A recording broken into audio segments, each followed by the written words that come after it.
meals to get their calories in, but you can see that with that affordability issue, you might find that this is considered a public epidemic in some segments of Western society. We'll look at some of the charts and some of the impacts of that.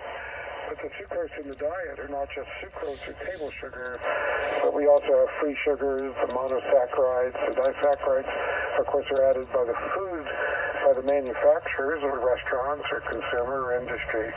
But it also includes sugars that are naturally present in honey, syrups, fruit juice concentrations. Those are also additives. And the glycemic index of natural sugars can be viewed through a link we have here. But diets with foods that have a high glycemic index or load that lead to high blood glucose levels are strongly associated with the onset of type 2 diabetes. So it's, again, a complicated interaction of many aspects of the food chain. We're talking about carbohydrates, we're talking about glycemic indexes, we're talking about the load there, sugar load. So even flour and other aspects, anybody that's had diabetes or special diet knows it's not all about sugar.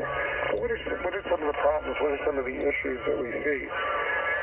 As a substitute, non-nutritive sweeteners have an already higher than caloric intensity, higher than caloric nutritive sweeteners. They're very, very sweet. So what does that mean in practicality? Because their potency might be 200 or 20,000 times greater than sucrose, as you can see from the research notes here. And I'm, of course, deviating from the notes as well, as this is just a guideline. But in terms of weight control, the use is to reduce the caloric or sugar intent of foods.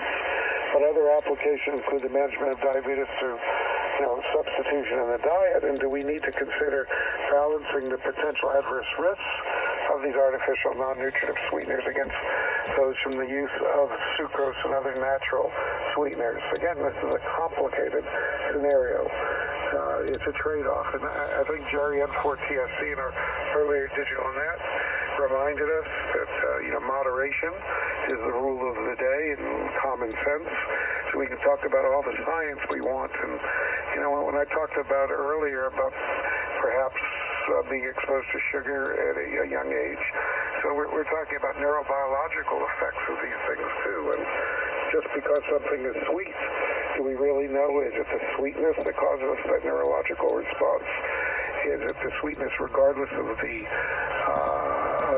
sweetener, whether it's natural or artificial, that's causing perhaps an addiction to these products or a demand in the body for these products? Or is it the actual sweetener itself that's causing it? These are all complicated questions, so we'll talk about that a little